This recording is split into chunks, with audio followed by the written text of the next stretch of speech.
Meresahkan warga Pondok Melati, Kota Bekasi, Jawa Barat. Pelaku pelecehan yang sehari-hari dikenal sebagai terapis pengobatan alternatif masih buron.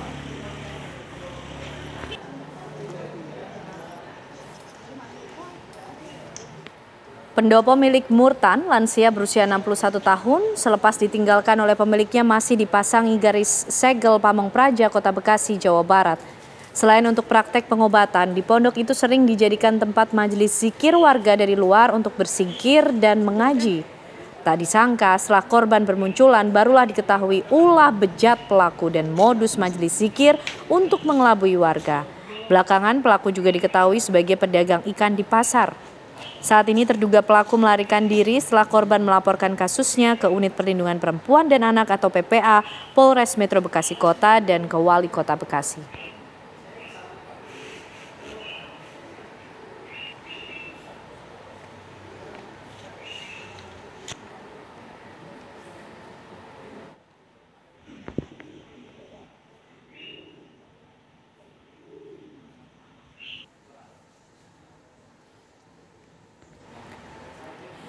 Ya pemirsa, untuk mengetahui bagaimana informasi terbaru dari pengungkapan kasus ini, kami ajak Anda bergabung dengan rekan kami Vanesha yang sudah berada di Bekasi, Jawa Barat. Selamat malam Vanesha, bagaimana saat ini kondisi di lokasi yang merupakan tempat dilakukannya praktik pencabulan dengan modus majelis zikir ini?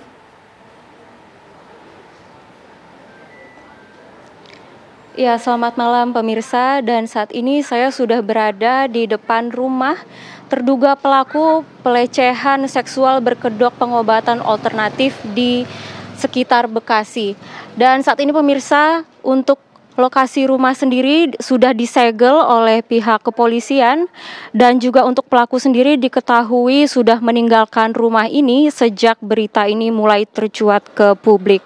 Diketahui pelaku sendiri sudah terakhir meninggalkan rumah sejak hari Kamis minggu lalu, di mana kasus ini sempat menggegerkan warga sekitar karena kasus ini sudah terjadi di tahun 2016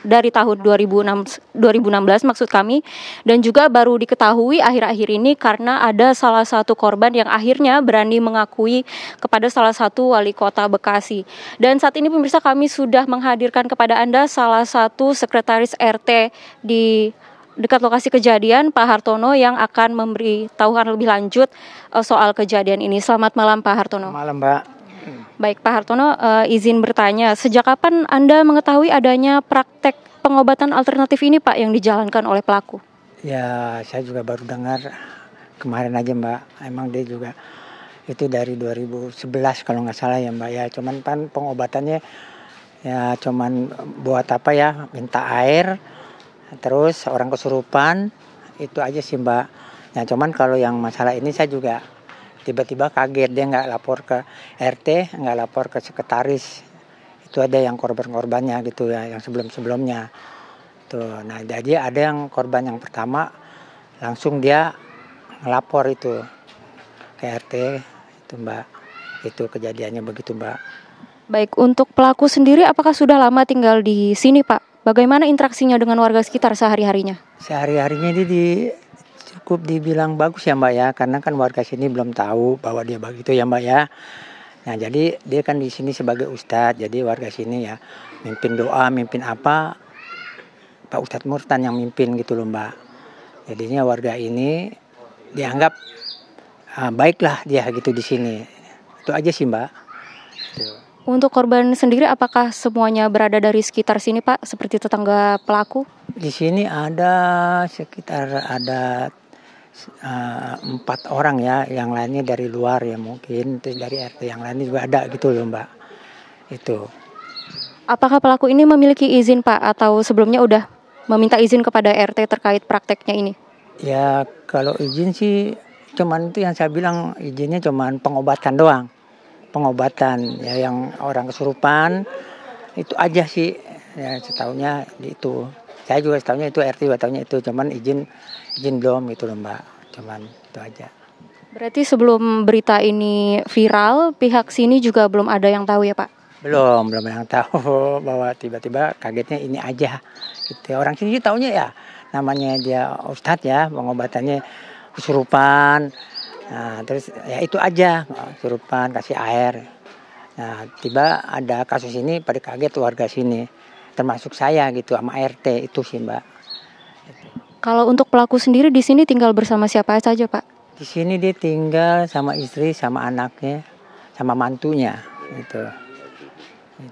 Terakhir warga dan juga Bapak melihat pelaku di sini sejak kapan, Pak? Waktu hari Selasa lusa. Selasa lusa emang dia masih di sini ya Mbak ya. Nah terus hari Kamis malam Jumatnya dia udah nggak ada itu. Emang kan dia ngadain tiap malam ada ngadain zikiran ya tiap malam Jumat. Itu aja sih Mbak. Kalau untuk situasi di lingkungan ini setelah kasus ini merebak bagaimana, Pak? Ya semua pada bilang sama saya biar cepet ketangkep dah pelakunya. Nah itu warga maunya begitu Mbak. Biar ya udah itu aja Mbak. Ya.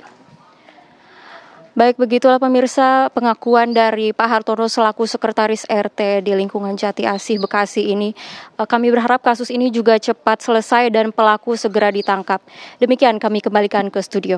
Baik, dari Bekasi, Jawa Barat, terima kasih Vanessa Liu atas laporan Anda. Selamat kembali bertugas.